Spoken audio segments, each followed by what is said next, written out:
Locked On Podcast Network and Odyssey present Locked On Sports Today. The Golden State Warriors take Game 6 in Boston to officially become the Dubs dynasty. Turnovers. The Boston Celtics could not overcome the turnovers to force Game 7. And one of the best basketball players ever is calling it a career. I'm Peter Bukowski, starting your day with the can't-miss stories and biggest debates in sports. You're Locked On Sports Today. Searching all major sports. Found. Let's start with the biggest story. All the questions about the Warriors, about Steph Curry's MVP in the finals, they can all be put to rest. 34 points in a decisive Game 6 in Boston for Stephen Curry in a 103-90 win that elevates the Golden State Warriors to NBA champions. It is now 4 titles. As Mike Breen put it on the telecast, it is the Dubs dynasty. Joining me now from Locked On Warriors, Cyrus Satsas. And Cyrus, this is a team that came in. We weren't sure if they were going to be able to handle defensively what Boston was able to throw at them. And in the end, it turned out to be Golden State's defense, along with the magnificence of Steph Curry, that carried the day in this series. You know, people kept talking about the Celtics turnovers, and I think the magic number was 16, right? Where it's 16 and above. The Celtics have this horrible stat. And in tonight's game, they turned it over 22 times. But so many of those turnovers was the result of Golden State just being very handsy, cutting off passing lanes. Their defense on Jason Tatum this whole series was just masterful. I mean, this is a player who was first team All-NBA, who was looked at as the star player for the Celtics that was expected to carry them to glory, to the mountaintop. And that was the Warriors' focus largely, was first and foremost taking him out of this series. And they succeeded in doing that. A lot of people forgot that this Golden State Warriors defense was number one in the NBA through January. It wasn't until Draymond Green's injury that a lot of the statistics for Golden State in terms of defensive rating, efficiency, points allowed, I mean, those numbers really dipped in the wrong direction for them when Draymond went out. And for some reason, a lot of people just wrote off this Warriors defense. Despite the fact that for nearly half the season, they had the best defense. And maybe that's just an effect of recency bias, which we see all too often, where it's just all about what happens. You know, what have you done for me lately? What's going on lately? But I did not forget that. And that's a huge reason why I constantly predicted this team to win the whole thing, because defense is such a huge part, despite being underrated, in terms of championship success. And the Warriors have always had that. Mark Jackson started that when he was head coach here, and Steve Kerr just took it and elevated it. And now they're the world champions. Yeah, Jason Tatum, 13 points on 6 of 18 shooting at home in Game 6. And as you mentioned, a lot of that as a result of Warriors defense, including a late Andrew Wiggins block in the lane. That was just an exclamation point on the fact that Andrew Wiggins outplayed Jason Tatum for much of this series. We can't talk about this series without talking about Stephen Curry. Of course. The unanimous Finals MVP. He also has a unanimous MVP in the regular season to go along with his resume. And you and I have talked on this show, Cyrus, about Steph not needing to prove anything else, right? He doesn't need the Finals MVP to prove anything. But I also think it can also be true that this title and this Finals MVP means more to him than any other player in this series because of what it does for his legacy, cementing him. We're having conversations already. I'm seeing it about, is he a top 10, a top 15 player of all time? What does this mean for Stephen Curry? Yeah, it clearly means a lot to him as well. I mean, he won the Western Conference Finals MVP, the Magic Johnson Award. And Andre Iguodala was overheard telling Stephen Curry during the celebration, "I hope you're happy now." It was a kind of a slip that that revealed that Steph does care about these things, and he admits it. He says all the time that they see all the noise, they read all especially the negative press against him, and they use that as motivation, as fuel. In terms of the legacy talk, I've always tried to maintain objectivity with Stephen Curry in terms of where he ranks in terms of all-time greatness. I did not have him in the top 10 before this postseason. I do believe Stephen Curry is now in the top 10, and I do think it clearly matters to him. I've never seen him cry. And to see him shedding tears like that, it was a clear reflection of just what this meant to him. And I don't think you need to be Stephen Curry to understand the magnitude of this. This was a team that was counted out largely. This was a team that many, even the Warriors players themselves, have admitted that a world championship was not necessarily something they thought was going to be easy, let alone realistic. So this championship is huge. I mean, they silenced a lot of critics, and Stephen Curry, I think there was never doubt that he was a Hall of Famer, but now he's in a really unique pantheon of all-time greats. There's no question about that. Get your Warriors fix every day on Locked On Warriors with Cyrus. You can find it everywhere you get podcasts, including YouTube. And thanks for making Locked On Sports Today your first listen. We have an important favor to ask you. We put together a survey so we can learn more about listeners like you and make your favorite Locked On podcasts even better. This is your opportunity to tell us what you like and don't like about Locked On podcasts. Go to lockedonpodcast.com/survey right now to get started. It won't take very long, and everyone that completes a survey can qualify for a chance to win one of 10 $100 Ticketmaster gift cards. To take our audience survey, go to lockedonpodcast.com/survey. Thanks for your help. Coming up, turnovers killed the Celtics throughout the finals, and it was their death again in Game 6. Here's what to look for on BetOnline, your number one spot for your daily gambling needs. There are a few tantalizing totals to check out on Friday's Major League Baseball slates. Two wily vets square off on the mound in Boston as the Red Sox host the Cardinals. BetOnline has the over-under at 9.5. Lots of scoring expected in Colorado as the Rockies host the Padres. BetOnline has that over-under at 11.5. And one of the biggest pitcher duels of the day expected to be between the Rangers and Tigers. Do we have that right? BetOnline thinks so. They have the over-under set at 7.5. BetOnline, where the game starts. So players are actually drawn to Deshaun Watson. Jadeveon Clowney said Thursday that what sealed the deal for his decision to play for the Browns in 2022 was that he could play with Watson again. I was all about where my boy Deshaun was going, Clowney said. I just wanted to go play with him and see what I can do with him again. Clowney also talked about his relationship with Myles Garrett and how he felt they had a good thing going and wanted to run it back. But Watson was the ultimate reason for his return. Even if that's true, read the room. One time. Read the room. The NCAA transfer portal may be changing. The NCAA Transformation Committee announced recommendations on Thursday for a transfer portal window. The proposed transfer recommendations are intended to stabilize the transfer environment, according to an NCAA news release, and would require additional accountability for schools that receive transfer students.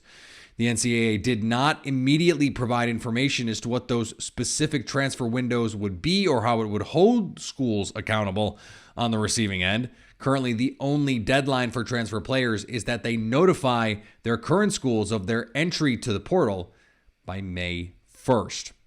The College World Series gets rolling in Omaha today. Chris Gordy of Locked On SEC and Lindsey Crosby, Locked On MLB Prospects, both have the Razorbacks winning it all. I think I'm going to go with Arkansas. I love what I've seen from Connor Nolan in the past couple of weeks. I think he's ready to go. Yeah, I've got Texas beating Notre Dame to make the championship. On the other side, I've got Arkansas beating Auburn to make the championship, and I think I've got Arkansas taking the whole thing as well. There's just too much high-level talent in the infield. The pitching staff has looked good. Brady Tigert, I think he's going to transcend some of those issues he had in the Supers against Oklahoma State or in the regionals, and he's just going to come out and be lights out. And on the professional diamond, the Cleveland Guardians won twice yesterday. Once against the Colorado Rockies, and another with the addition of a new minority owner. Sweep, sweep, sweep. That is exactly what the Guardians did, and what they should do when you're facing a team like the Rockies. Two things really stood out for me statistically in this game. One, the Cleveland pitching did not give up a home run. in this one. Eli Morgan, Tristan McKenzie, both kind of a little more home run prone. No home runs given up in a Colorado game for a team that's been giving up a lot of home runs this year. Number 2, Colorado had 11 hits and only managed 2 runs. You don't see that often. That is a very low rate of just in general in terms of production. They get the win. Bigger story, it is official. Blitzer is going to be the new minority owner. He now is the first person to have ownership part in all 5 sports, which is a good thing because the front office in Cleveland is spectacular. They are one of the best in the business. We're getting new money, new ownership, hopefully new investment in the team, and hopefully they'll just stay out of the way. It's a special front office right there in Cleveland right now. We want ownership that's going to spend more, but not get in the way of the geniuses that are currently running the Cleveland Guardians. I think if you had told most Boston Celtic fans around Martin Luther King Day that their team would be in a Game 6 in the NBA Finals, they would have taken it. But now that we are here at the end, it feels like a letdown. A Celtics team that a lot of people thought was the favorite in the NBA Finals. They go down in Game 6. Joining me now from the arena in Boston, John Corrales from Locked On Celtics. And John, this is a trend in the playoffs for the Celtics. When they turn the ball over, they lose. That is just the reality of what they have been. When they turn the ball over more than 16 times, they are 1-8 now in the postseason. And this was another case where they just turned the ball over too many times, 23 in this game. How do they get that problem solved? Well, I think there's going to be a summer of ball handling drills. I think it'd be great. I'd love to see Jason Tatum not dribble the ball so high and keep the ball a little lower. I'd like to see Jaylen Brown keep that dribble a little tighter, but I think it comes from better recognition. I think the number one thing is the lesson that they're going to learn from this, especially, Tatum and Brown. And that's, the finals are a different animal. To face the other best team in the NBA is tougher than what everything else than you faced. And the Warriors just threw little wrinkles, and it wasn't huge things, just little wrinkles at the Celtics. And Tatum's recognition just wasn't there. And that's something that has to get better as you move forward. I mean, these guys, and same thing with Jaylen Brown. You have to be able to recognize on the fly. Oh, they're hedging now. Oh, they're not switching. Oh, they're doing this differently. All of those things, you have to understand the teams are going to switch things up on you, and you have to be able to react to that quickly. And really, the Celtics just didn't react to that quickly enough. The Warriors, with their poise and experience and all of that, did. And that's why the Celtics turned the ball over as much as they did, and why they lost. You and I talked about over the course of this season that this team had been looking for point guards for a couple years now, and it turned out that their best point guard was already on their team in Marcus Smart. How much do you think they need after what we saw in the series?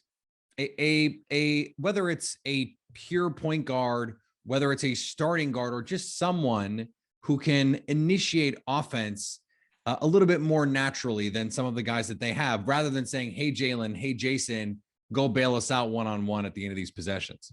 Yeah, I mean, I think they do have to take a look at their offense. I still think Marcus Smart can do the job. I think he's got a lot to learn as well.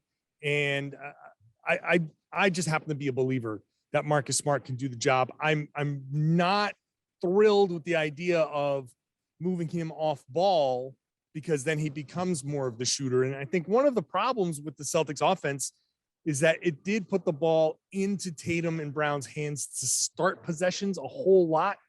And I'd like to see them start without the ball and have Smart initiate the offense, but it has to be a balance. So I don't know that the Celtics need to go with, I hear a lot of the talk about they need a floor general. No, I don't think that's necessarily the case. I don't think that that's how modern NBA basketball is going to be played. I think it's about just everybody learning. I think Smart can learn more about passing up certain shots. I know that Tatum and Brown can learn more about recognizing things defensively, and I think they can all work together. I think the thing that the Celtics, they got to 2 wins of winning a championship, and I think the thing that really hurt them is, not much help and aside from the growth from those major players, you get those guys a little bit more reliable help, and I think that changes the game a little bit. Catch John Corrales on Locked On Celtics every day on your favorite podcast app and, of course, on YouTube. Coming up, Sue Bird, one of the best basketball players to ever lace up some sneakers, is calling it a career. We dive into her mammoth legacy coming up next. Don't you love a chewy, chocolatey brownie? What about a caramel brownie with that swirl in there? You use the toothpick to make it swirl like that. What if I told you you could have all of that goodness plus 17 grams of protein? What if I told you you could have all that goodness with 17 grams of protein and it would be low in calorie and low in sugar? You would probably tell me that I was crazy, but that is Built's new caramel brownie bar, covered in 100% real chocolate, but still has those incredible macros, 130 calories and just 4 grams of sugar to go along with all of that good protein. Go to Built.com and use promo code LOCKED15 to get 15% off your order. That's promo code LOCKED15 for 15% off at Built.com. After 559 career games in the WNBA, the WNBA leader in games played, in minutes played, in assists, a 4-time WNBA champion, a 2-time NCAA champion, Sue Bird is calling it a career. Joining me now from Locked On Women's Basketball and the founder of the Title IX newsletter, Howard Megdal. Howard, Sue Bird, in a lot of ways, for a lot of people, has been women's basketball over the last decade and a half. What will you remember about her game, her play, anything? What will you remember about Sue Bird?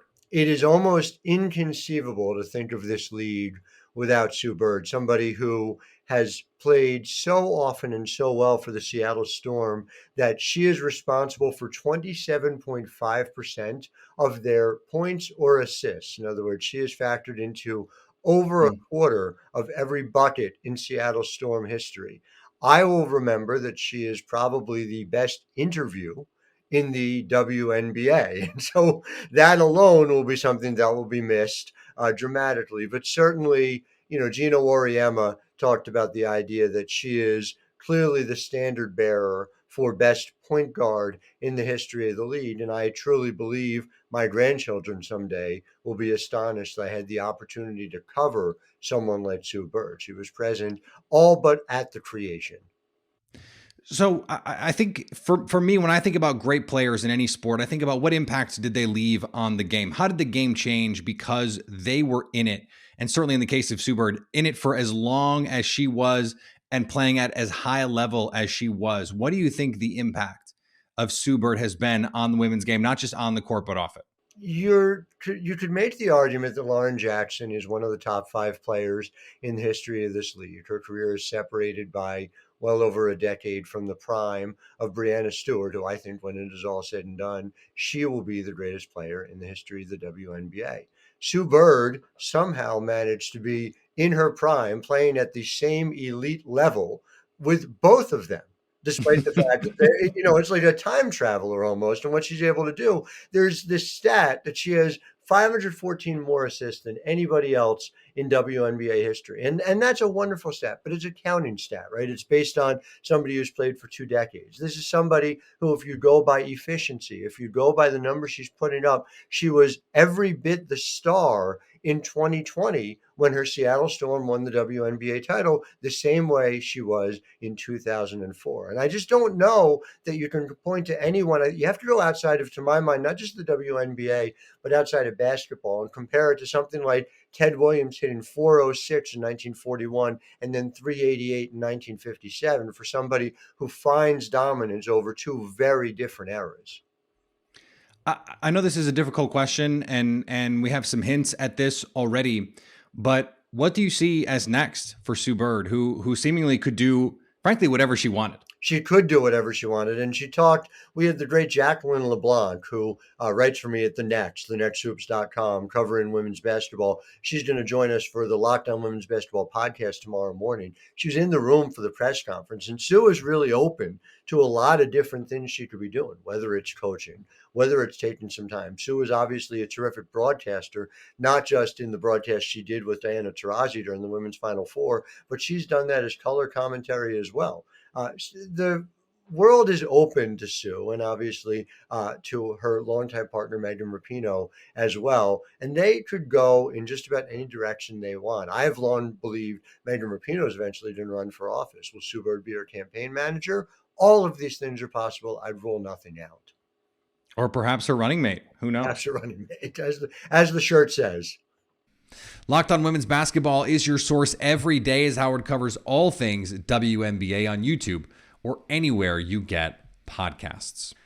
And finally, is all this change negatively affecting Phil Mickelson? He turned in an 8/78 for the first round at the U.S. Open and found himself ahead of just 10 other golfers in the entire field.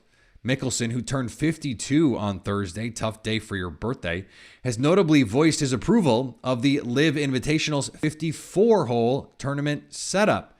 He may only need to play 36 holes this weekend, and luckily for him, on the tour that he is currently a main part of, you don't have to be good to get money. You can be last. And he was not great in London last week and still got paid. And thanks for making Locked On Sports today your first listen. Now make your second listen the ultimate NBA mock draft. Locked On NBA brings you a mock draft unlike any other. Rafael Barlow from Locked On NBA Big Board is joined by every Locked On NBA host and some NBA insiders from around the Odyssey Network to deliver picks and analysis. Locked On does mock drafts better than anyone else, and the ultimate NBA mock draft is a perfect example. Coming up Monday, we examine the effect sports has on race and equality in our society. So at least until tomorrow, stay locked on sports today. Locked On Podcast Network and Odyssey present Locked On Sports Today.